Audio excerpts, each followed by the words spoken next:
On New Year's Eve, during a globally broadcast financial forum, someone anonymously went live and publicly humiliated me with the vilest words: parasitic, infertile, useless wife. The topic exploded online. I was suspended on the spot, and my husband, standing off-screen, chose silence, even enabling it all to happen. At that moment, I lost my marriage, my career, and my dignity. But they didn't know. I had pressed record, grabbed the original divorce papers I'd prepared long ago, walked into a lawyer's office with all the evidence, and a week later, personally put him in court and myself onto a much bigger battlefield. New Year's Eve in Times Square, New York, was packed with people, but the live stream studio felt as cold as a morgue.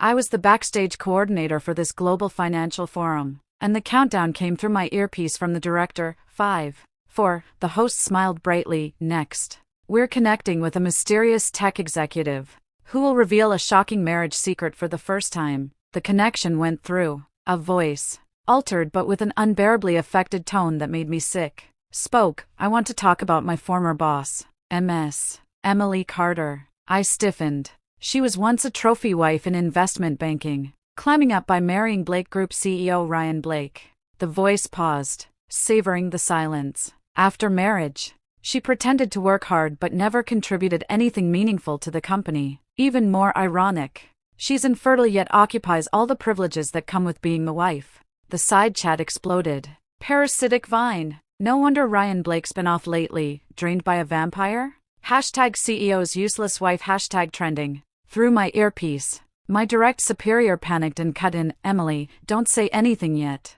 I stayed silent. I listened to the voice, even altered. I recognized it. It was Lily, Ryan's just graduated chief assistant. The host clearly hadn't expected personal attacks. Stammering as he tried to cover, the female voice continued, escalating. She's like a malignant tumor in the company. I'm anonymously exposing this so investors can see that the core management of Blake Group is being eroded by a corrupt marriage. The trending topic immediately shot to number 1. Hashtag CEO's useless wife. Hashtag with a blood-red breaking tag next to it. My phone vibrated in my hand. Internal company notice popped up. After investigation, Project Department Deputy Director Emily Carter has seriously damaged the company's reputation through personal conduct. She is suspended indefinitely pending investigation. Snow fell heavily. By the time I walked out of the broadcast building, icicles had formed on my eyelashes. No car was waiting. Ryan's driver had coincidentally called in sick. I walked 40 minutes in heels through the snow.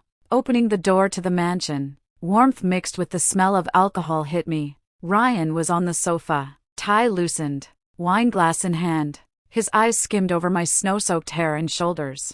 His first words: I saw the show. I didn't move. Lily was just young and reckless. It was a joke. He swirled his glass. Don't be too sensitive. My ears buzzed. You're still Mrs. Blake, he said, his tone heavy, his usual form of soothing pressure. Stay classy. Don't make a scene. The heat will die down in a few days. The firelight danced on his face. I had seen him countless times in that firelight, planning business strategies, complaining about difficult shareholders. While I brewed him a detox tea, he had said, Emily, you're my anchor. Now, the anchor was rotten. Ryan. My voice was unnervingly calm. Let's get a divorce. He froze for 2 seconds. Then he laughed. Hard, throwing his head back, spilling his drink. Divorce? He wiped imaginary tears. Emily, baby, get real. Leave me. And how will you survive? Your credit card, your social status, your father's monthly care. Oh, I almost forgot, you just lost your job. He stood, his shadow looming over me. The whole world knows. He lowered his voice, cruelly certain. You can't live without me. I didn't flinch. I looked into his eyes, my right hand in my pocket, lightly pressing the button on the side of my phone. The recording icon lit up silently. I turned and walked upstairs. My footsteps echoed in the empty marble hallway. The master bedroom door was closed. I turned the handle.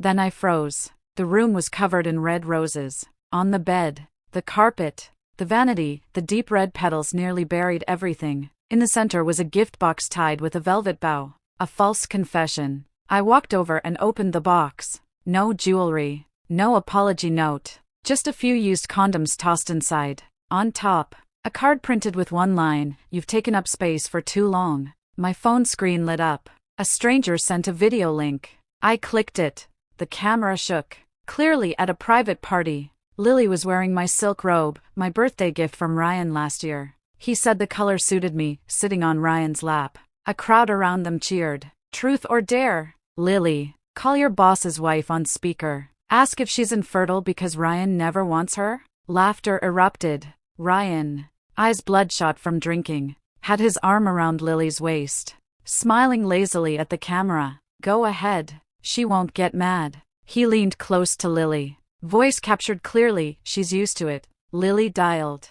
I recognized the date. I had a fever of 103. Called Ryan, and he said he was in an emergency meeting. The call was hung up. In the video, my weak voice came through on speaker. Ryan.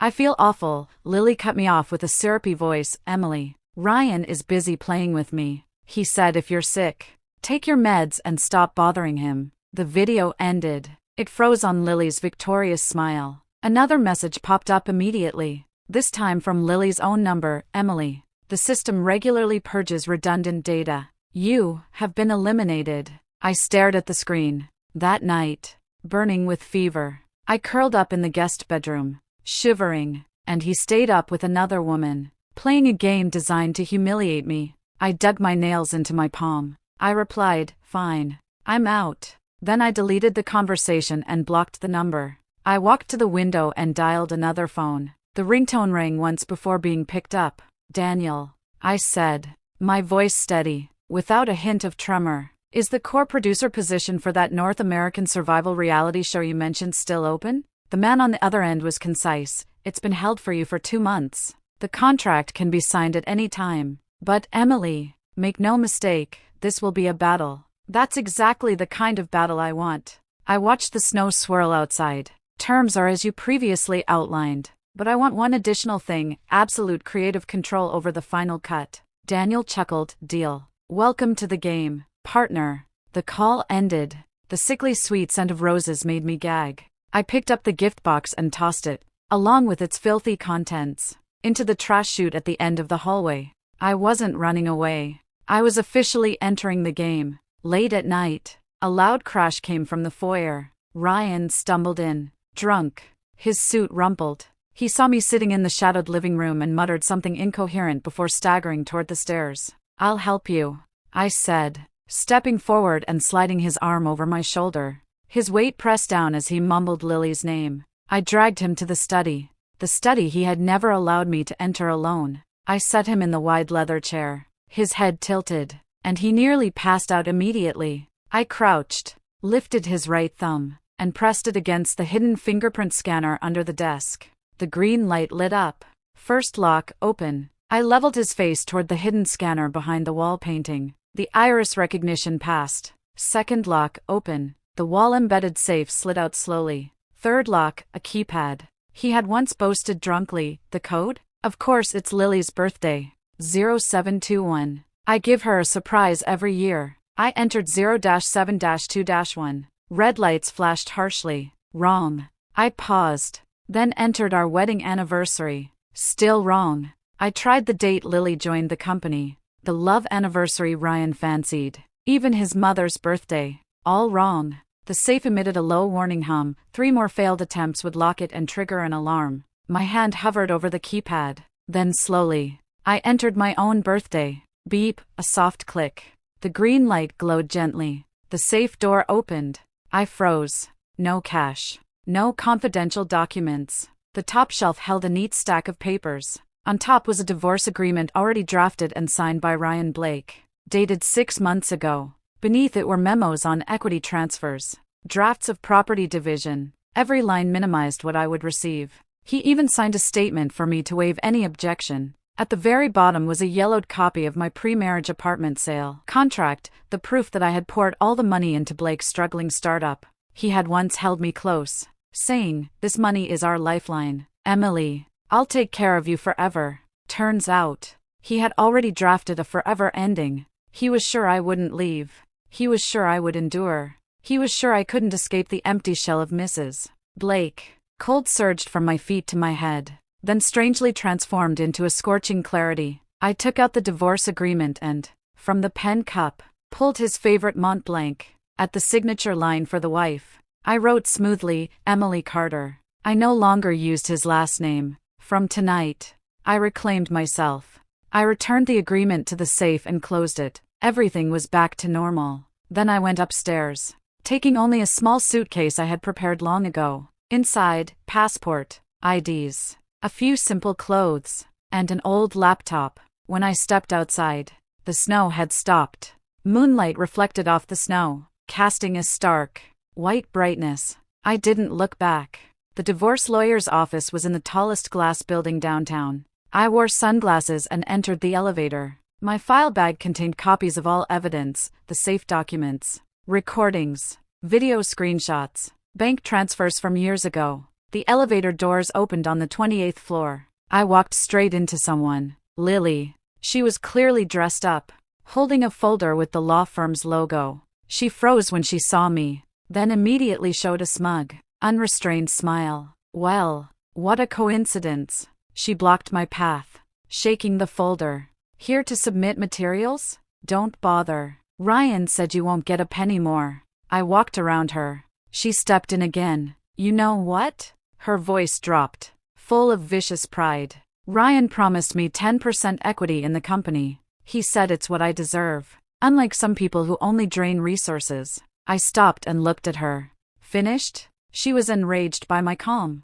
Stop pretending to be high-minded. Jealous. Emily? You're old. Boring. Being eliminated is only natural. Other clients and paralegals in the hallway were watching. Her eyes flicked, and suddenly she grabbed my wrist, shrieking, "Why did you push me?" Then, in an exaggerated fall, she went backward. The folder flew, papers scattering. She collapsed on the floor, covering her face, shoulders shaking as if crying. The elevator chimed. Ryan stormed out, clearly just receiving news. He saw Lily on the floor, and then me standing with the folder. His gaze instantly darkened. "Emily!" he roared, striding forward and violently shoving me. "What did you do to Lily?" Caught off guard, I staggered backward. My hip slammed into a sharp marble corner in the hallway. Pain exploded. I groaned, dropping the file bag, papers flying. My forehead hit something. Warm liquid ran down.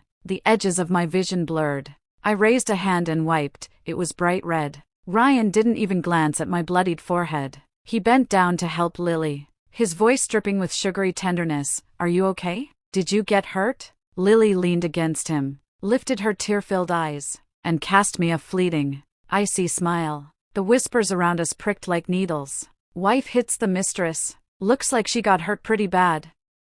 Serves her right. Hoarding her place. Ryan helped Lily to her feet and turned to me, his face full of undisguised disgust. "I never expected you to be such a malicious woman. Divorce is just a bargaining chip for you, right? You want to threaten me by hurting others?" Blood slid down my brow, dripping into my eye. The world was a blur of red. I pressed against the wall, slowly straightened up, bent down, and with my clean hand, picked up the scattered papers one by one. Then I looked at Ryan and spoke clearly and steadily. "Mr. Ryan Blake, your actions constitute intentional harm. These," I raised the blood-stained documents, "are all evidence." I turned to a stunned paralegal nearby. "Excuse me, where's the medical office?"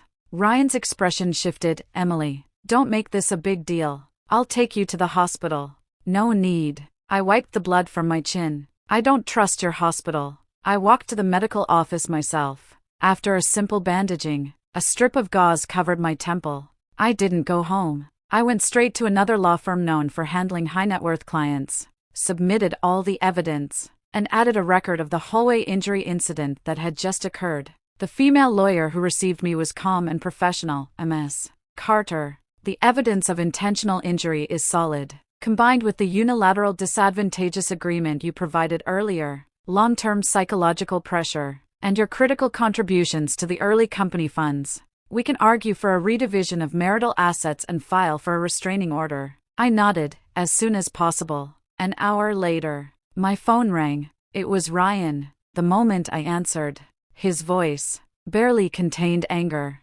Came through, Emily. What are you doing? Who told you to hire another lawyer? Withdraw immediately. Come back and let's talk. My lawyer will contact you. I said. Are you crazy? You really want to tear this apart? Think about your father. You don't need to worry about my father's medical bills.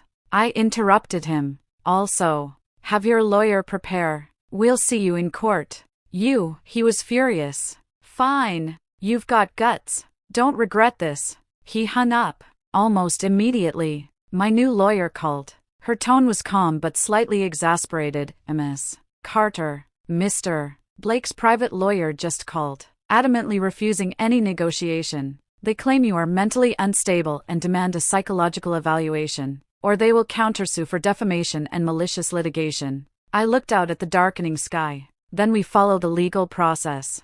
I said, all evidence will be submitted. Nothing omitted. This time, no misunderstandings. The positions were clear. New York, JFK Airport. The crowd was loud. I wheeled my single suitcase, the bandage on my temple removed, leaving a faint pink scar. At the pickup point, a tall, straight-backed man in a black cashmere coat held a simple sign, E.C. Daniel. No assistants around him, but 3 understated black Mercedes were parked nearby. He stepped forward, no small talk, and took my suitcase. Smooth trip? Smooth, I said. Cars are outside. One thing. He spoke quickly while walking. I've arranged a small media presence. The new show needs pre-launch buzz. Your first public appearance is a perfect entry point. You just walk over and answer a couple of questions. Okay? Okay. I removed my sunglasses. Outside the airport, a dozen or so media outlets waited. Cameras flashed. Ms. Emily Carter. Rumors say you've divorced Mr. Blake and joined the Extreme Wilderness production team. Is this true? What's your view on recent stock fluctuations in Blake Group? As a former finance professional turning to reality show production, does this mean you acknowledge marital failure? Daniel subtly stepped to shield me. I shook my head, then faced the cameras, giving a composed smile. First, I am indeed single again and will begin a new venture as Emily Carter, my voice clear and steady. Second, I was invited to join Extreme Wilderness as co-producer and co-executive producer. This is not a career pivot, but an extension of my professional plan. Finally, regarding Blake Group, that is my ex-husband's company, I neither have the right nor intention to comment. My future lies here, in the new challenges ahead. What exactly are these new challenges?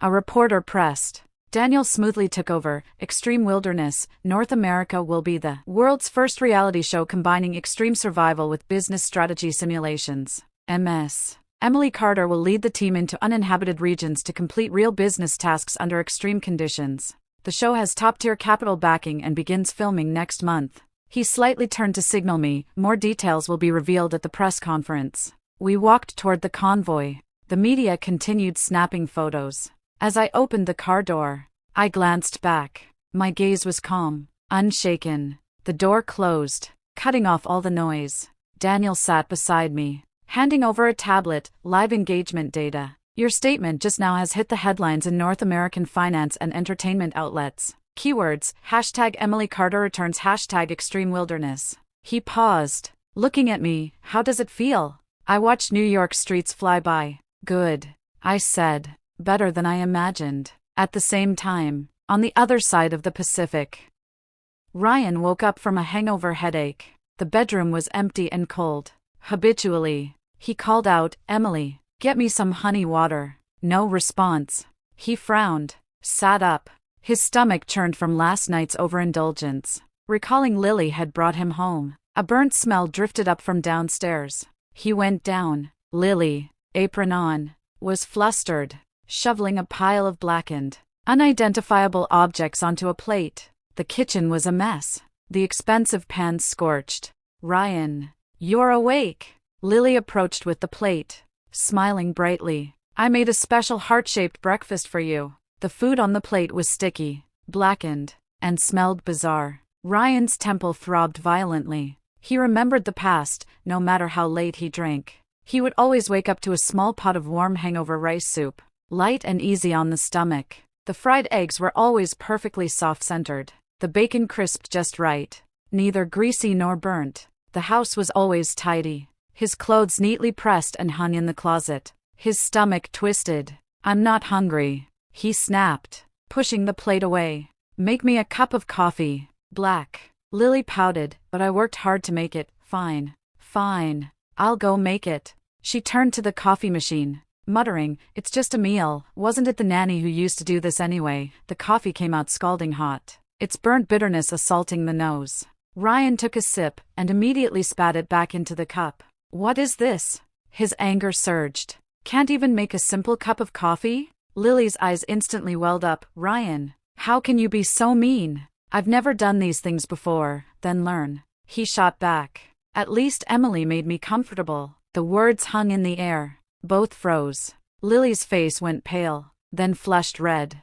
Her voice cut sharp. "Emily, Emily, Emily. She was so good. Why didn't you keep her? She's probably laughing in some man's arms right now." "Shut up." Ryan leapt to his feet, the chair legs scraping the floor with a harsh screech. A terrifying thought hit him. Out of nowhere, he raced back to the bedroom, grabbed his phone, and frantically dialed my number. "The user you have dialed has set call restrictions," a red exclamation on WeChat. "All social apps blocked." His heart dropped, gripped by a spiraling panic. He stormed into my walk-in closet. No, what had once been my closet. Most of my clothes were gone. The jewelry case was empty, the vanity stripped of my daily skincare products. Only an old, dust-covered suitcase remained in the corner, completely empty, as if I had never been there, as if I had completely left. He stood in the center of the hollow room and felt suddenly cold, bone-chilling cold. 1 week later, Ryan's private lawyer, under pressure, called again. "Ryan, the divorce agreement has gone through the court's fast-track preliminary review. The opposing party's evidence is very strong, especially the agreement you already signed and the hallway surveillance. If you refuse to respond, the court may issue a default judgment, which would be extremely unfavorable to you." Ryan, already swamped with a new round of fundraising, exploded. "What agreement? I never signed anything. That's forged. The agreement bears your handwriting. Preliminary judicial appraisal confirms it's genuine. Moreover, the original copy in your safe, according to the opposing lawyer, Ms. Emily has retrieved it and submitted it." "Impossible." Ryan jumped to his feet. "Only I knew the safe code." His voice cut off abruptly. "The code." His face went pale as death. He dashed to the study. Fingerprint, iris scan, keypad, safe unlocked. Inside, the divorce agreement he had prepared for 6 months, the one meant to control me, was gone. In its place was a note, in her smooth, familiar handwriting, returned to the rightful owner. "Best, Emily." His mind buzzed. Fragments of memory stabbed sharply, the blurry image of someone helping him while drunk, the study, the safe. It was her. She had known all along. While he was passed out, she had opened the safe and taken the agreement, and he hadn't noticed a thing. Rage and the crushing humiliation of being utterly outwitted overwhelmed him. He remembered Lily's recent urgings, "Hurry and finish the paperwork." "Ryan, then I won't have to hide. She'll probably demand too much. Can't let her succeed." It was Lily. His eyes bloodshot. He stormed into the living room. Lily was on the sofa, painting her nails and humming. "Was it you?" He grabbed her wrist, sending the nail polish bottle crashing to the floor. Red liquid splattering everywhere. "Did you push the lawyer? Did you tell her something?" Lily froze. "Ryan, you hurt me." I was just trying to help you." "Help me?" Ryan sneered, tightening his grip. "That's for yourself, right? Eager to get ahead? Now I look like a fool. Do you even know how much I'd lose if she took that agreement? Is that my fault?" Lily yelled back. "You drank yourself into a mess. Left the door open for her. You set the code. You couldn't keep her or handle her yourself." Slap. A sharp, resounding slap. Lily's head snapped sideways, a clear handprint forming. She covered her face, eyes wide with disbelief, tears spilling. "You hit me. You actually hit me." Ryan stared at his hand, stunned, but his rage hadn't subsided. Lily completely broke down, grabbing her bag and hurling it at him. "You bastard. I did everything for you, and now you blame me for everything. Divorce. I'm leaving you too. Give me the shares you promised." "Shares?" Ryan laughed as if she'd said the most absurd thing. Dream on. Get out. Now. He grabbed her coat and bag, pulled her by the arm, and shoved her to the door. The front door slammed hard behind her. Through the door, Lily's hysterical crying, cursing, and stomping echoed. Ryan slid to the floor, leaning against the cold door panel. All that remained in his ears was his own heavy breathing, and a vast, growing, dead silence. Another week passed. Ryan almost forgot Lily existed.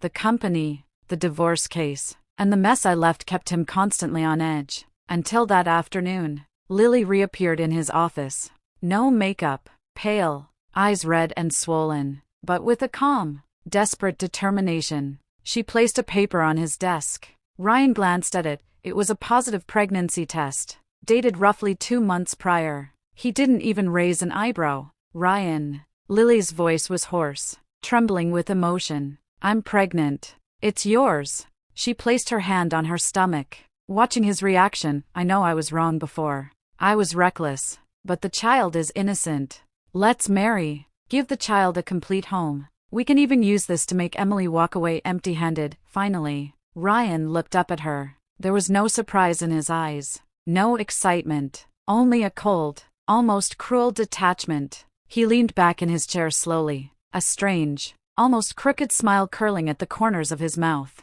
Pregnant? He asked deliberately. My child? Lily nodded vigorously, tears sliding down her cheeks. Of course it's yours. You know I only… Oh. Ryan cut her off, picking up the report as if it were some kind of joke. But Lily, there's something you might not know. He leaned forward, enunciating each word with deliberate clarity. I'm infertile. Diagnosed 3 years ago. The air in the office froze. Lily's face drained of all color, her lips trembling. No, that's impossible. You're lying. You must be lying to me. Do you want me to show you the medical report? Ryan said casually, as if discussing the weather. So, where exactly did this my child in your belly come from? Lily's legs buckled. She collapsed to the floor. For the first time, she realized that her carefully orchestrated last move had turned into the most ridiculous, self-inflicted disaster. No. Ryan, let me explain. She crawled toward him, grabbing his pant leg. It was an accident. I was drunk, only that once. I love you, I really do. Please, don't leave me. Her words tumbled out incoherently, tears streaming down her smeared makeup. Ryan's eyes held only absolute disgust. He pulled his leg free and pressed the intercom. Security, come in. Escort this lady out. She is not to set foot in this company again. The security team rushed in and lifted the limp Lily. Ryan, please. For all these years I've been with you, I was wrong. I really was wrong. Lily's cries were sharp and desperate. Ryan didn't flinch. He even pulled out his phone and recorded a video of the humiliated Lily being dragged out. Then he dialed a number, Mr. Wang, regarding Lily leaking company technology to competitors. I've got some new evidence, including her attempt to extort using a fake pregnancy. Yes. I can send you the documents and the video. Someone like this deserves to be blacklisted in the industry. Don't you agree? He hung up. He stared at the live feed on his computer, Lily being escorted out, falling to the curb, surrounded by onlookers. No emotion stirred, only a cold, desolate void. Lily's backfire came fast and brutal. Completely abandoned and blacklisted by the industry, she immediately retaliated. Through anonymous channels, she released all the information she had: Blake Group's financial fraud, bribery of certain officials to secure projects, and Ryan's shady private transactions, all to the media and competitors. The bombs went off one after another. Blake Group's stock plunged at market open, triggering a trading halt mid-session. Partner banks demanded urgent repayment. The 2 largest partners announced withdrawals and filed lawsuits. The board convened an emergency meeting, pointing directly at Ryan. Amid the chaos, Ryan suddenly thought of me. He tried to trace my whereabouts and situation through his connections, only to find every avenue blocked. My information was carefully protected. Finally, his assistant timidly placed a tablet in front of him. On the screen was the homepage of a trending North American streaming platform. A massive banner read, Extreme Wilderness, North America premieres with record-breaking viewership. Producer Emily Carter's unique approach sparks global discussion. Below were clips from my exclusive interview. I wore professional outdoor gear. No makeup. The scar on my temple clearly visible. Eyes sharp and bright. Speaking confidently into the camera, survival is not just a test of physical strength, but the ultimate challenge of decision-making, leadership, and resource integration. We simulate real business environments, forcing participants to make strategic choices under extreme pressure. The video cut to breathtaking scenes of participants struggling in the wilderness, snow-capped mountains, and rapids, interspersed with business negotiations and team strategy sessions. Comments and live chat exploded. Emily Carter is a god. The concept of this show is genius. From finance queen to wilderness producer, what a leap. She looks so powerful, 1,000 times brighter than when she was a wealthy wife.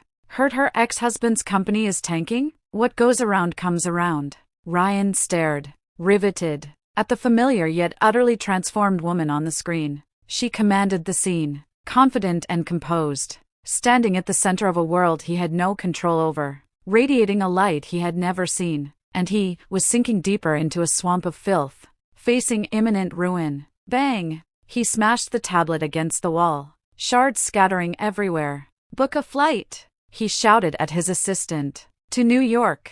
Now. Immediately. New York.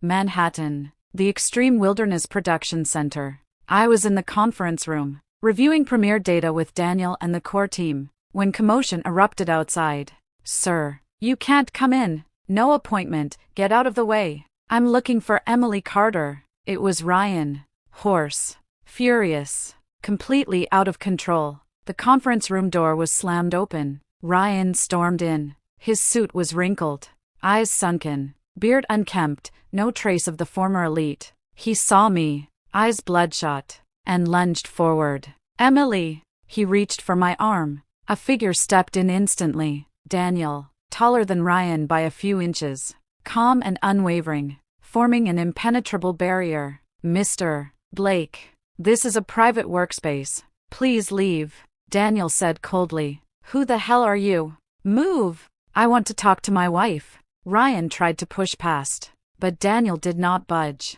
I stood and walked to Daniel's side, looking at Ryan, ex-wife. Ryan, we are ex-spouses now. The legal documents, you should have received them. I didn't agree. That doesn't count, he panted, trying to see me around Daniel, eyes full of frantic confusion, unwillingness, and a hint of pleading. Emily, I know I was wrong. It was all Lily. She seduced me. She trapped me. I've always loved you. After all these years, you can't be this cruel. Outside the conference room, employees and media had gathered, drawn by the chaos Ryan caused. Cameras were on us. I looked at the man before me, raging and unhinged, and felt an absurd sense of clarity. Loved me? I repeated softly, then asked, so, letting people publicly humiliate me on live broadcast as parasite and infertile, was that love? Ryan froze. So, putting used condoms in a rose gift box for me, was that love? His face went pale.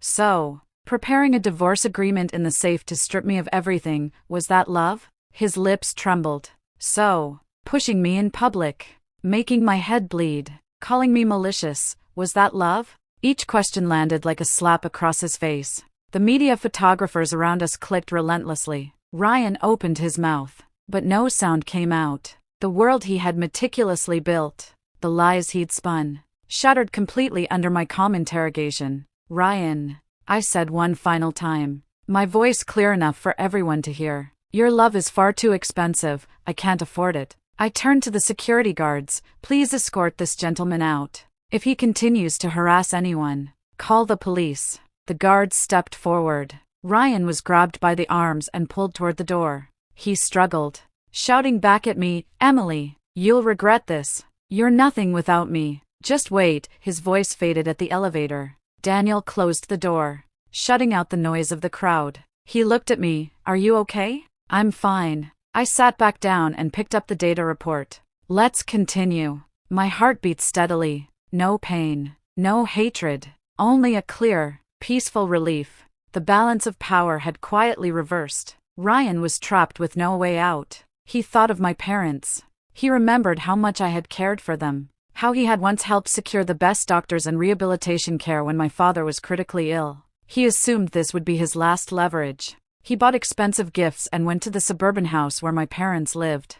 My father opened the door, looking strong and healthy, cheeks flushed. "Dad," Ryan started habitually. "Don't call me that." My father interrupted calmly. "Mr. Ryan, can I help you with something?" Ryan forced a smile and handed over the gifts. "I came to see you and Mom. Emily's upset with me. She's moved out. And I'm worried." "She's doing very well," my mother said, stepping out with a watering can in hand. "Much better than when she was with you." Ryan's face stiffened. "Mom, I know I made mistakes before, but I truly love Emily. The company has some issues, someone set me up, but I wanted to ask Emily, you want her to help you?" My mother cut him off, setting down the watering can. "Ryan, have you forgotten? 3 years ago, Emily wanted to use her savings to invest in an environmental project. You called it a woman's unrealistic fantasy and publicly made her cry. 2 years ago, her father needed an imported medicine, too much trouble for you,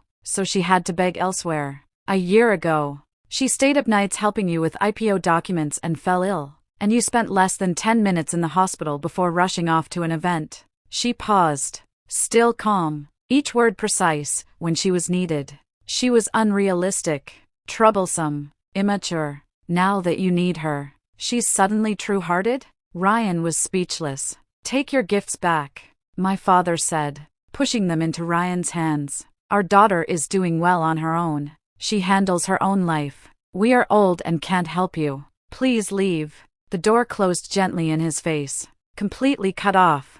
That night, while Daniel and I were having dinner, my mother called. She spoke briefly about Ryan's visit and softly added, "Don't worry about home. Do whatever you want. Before, we weren't much help, always thinking you needed someone to lean on. But now, seeing you like this, we're proud." I felt my eyes grow warm. "I'm fine." "Mom, really?" "And Daniel," she hesitated slightly. "He treats you well?" I glanced at Daniel, quietly cutting his steak. He noticed my gaze and smiled at me. "He's good," I said. "He respects me." "Respect, that's all that matters," my mother said with relief. After hanging up, Daniel didn't ask who called. He simply slid the plate I liked closer to me. "Eat up. We're heading into the mountains soon. Conditions will be tough. No questions, no probing, just a quiet, steady companionship, a sense of security, like a silent stream, slowly seeping into the dry cracks of my heart." 3 months later, Blake Group officially declared bankruptcy. Ryan was left with billions in debt, all assets frozen. From a media darling, he became a cautionary tale in the financial section and a gossip column example of abandoning your spouse and facing karma. I received a call from an unknown number. It was Ryan, weary, aged, nasal, with barely a trace of the confident man he once was. "Emily, can we meet? Please, just once. I'm in the park under your office." I checked my schedule, an hour open. Okay. Deep autumn in the park, leaves scattered across the ground. Ryan sat on a bench, wrapped in a worn jacket, shoulders hunched. When he saw me, a flicker of light appeared in his eyes, and then immediately vanished. I sat at the other end of the bench, leaving ample space between us. "You came," he muttered, rubbing his hands, avoiding eye contact. I have nowhere left to go. No house, no car, friends avoiding me. That Lily, she took the last of my cash." He rambled on about his miserable post-bankruptcy life, hounded by creditors, sleeping on park benches, scavenging food in fast food restaurants. "Emily," he suddenly turned to me, tears streaming without warning. "I know I was wrong. I'm a mess. I'm a terrible person. I regret it, I really do. All these years, only you were sincere to me. I was blind. I was foolish. Please, save me, see the past we shared, help me, you're so capable, so successful now, help me, let's start over. I swear I'll treat you right. Only right." His crying was raw and agonizing, snot and tears streaking his face. If this had been before, I might have softened. But now, my heart was a calm lake, not a ripple in sight. I simply looked at him, at the man who once held life and death over me, now a rotting heap, begging for a shred of mercy. "Ryan," I said, my voice as calm as stating the weather, "we are divorced. Legally, there is no connection between us." His crying paused, Your predicament is the result of your own choices. I stood. I cannot help you, and I have no obligation to. You're so heartless? He shot up, eyes flashing with resentment. All the years we were married. You just watch me die? You won't die. I adjusted my scarf. You have hands. You have feet. You can start over. But from zero, just like I once had. I turned and walked away. No looking back. No hesitation. Stepping out of the park. The autumn sun was sharp in my eyes. Daniel's car was quietly waiting by the curb. He got out, opened the door for me, and didn't ask a single question. The car drove off. In the rearview mirror, the figure curled on the bench grew smaller and smaller, until it finally disappeared among the fallen leaves and glowing light, as if erased gently with an eraser, leaving no trace behind. 2 years later, extreme wilderness had become a global phenomenon, spawning spin-off shows, branded products, and even influencing corporate training models. As one of the founders and the core producer, I stood at the pinnacle of industry influence. Financial freedom had long been achieved. I owned residences in New York, California, and Switzerland, but I spent most of my time in a cabin in Montana near the filming base. There, vast wilderness and a tranquil lake stretched as far as the eye could see. Daniel's investment company was one of the show's most important partners, yet he never interfered with my creative decisions. We were independent, yet in perfect sync. Occasionally, he would stay at the cabin, bringing fish he caught or books I loved. We cooked together, discussed upcoming projects, sometimes worked silently side by side. The air was filled with a comforting quiet. Ryan had completely disappeared. Rumors circulated that he tried to stage a comeback but failed repeatedly, eventually disappearing to some small country without a trace. Lily had vanished too, perhaps struggling somewhere, perhaps finding a new target. It didn't matter. They existed outside my world. Not even background noise. My father's health improved steadily. My mother became obsessed with community gardening and sent me photos of her flowers. We video called every week, talking about trivial, warm-hearted things. I had built a new social circle, friends who shared my values, partners who respected me. My life was full and expansive. Another snowy night.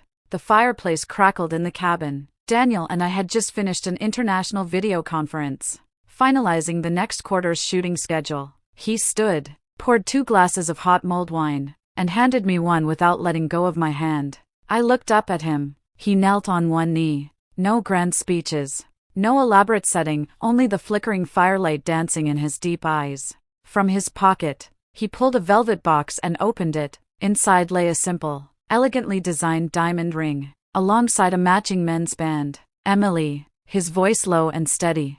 I cannot promise you a perfect life, or shield you from every storm. Those are lies, and I do not wish to lie to you. He paused, gaze honest and unwavering. What I can promise is absolute respect. Respect for your dreams, your choices, your independence. To stand by you as an equal partner, through both ease and adversity. To share my resources, my network, my life, and to welcome all that you are. To communicate rationally when we disagree, rather than imposing power. He lifted the women's ring. This is not a rescue. It is not a gift. It is an invitation to build together a free, equal, and limitless relationship.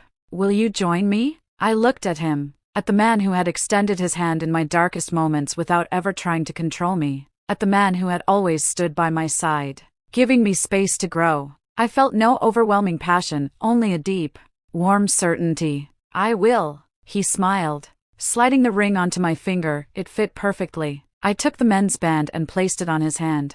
No dramatic embrace, no tears of joy, just a shared smile, and a kiss as light as a snowflake. Equality, now etched on our fingers, engraved into our lives. New Year's Eve arrived. Times Square was still packed with people, but this time, I was the center. Extreme Wilderness's global celebration and New Year special aired here. The screens showcased highlights from the past 3 years.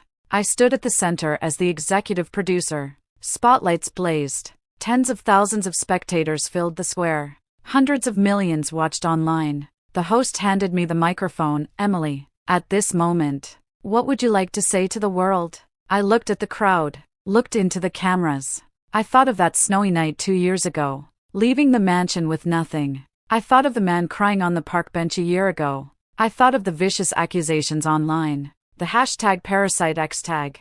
I want to say. I began. My voice carried clearly across the square. There is no ceiling on life except the one you build yourself. Divorce is not failure, it is damage control. Independence is not a slogan, it is a concrete choice. Every single day. The camera zoomed in on my hand. The ring sparkled under the lights. Labels can be imposed by others, but the power to define yourself is always yours. I was Emily Blake. Now, and forever, I am Emily Carter. Thunderous applause erupted like a tidal wave. Fireworks lit up the night sky, dazzling, illuminating the horizon. I lifted my head to the display of colors. No regrets, no pity, no looking back, only boundless, endless freedom, my own. Winter passed, stars endured, and I stood at the center of the world, a universe unto myself.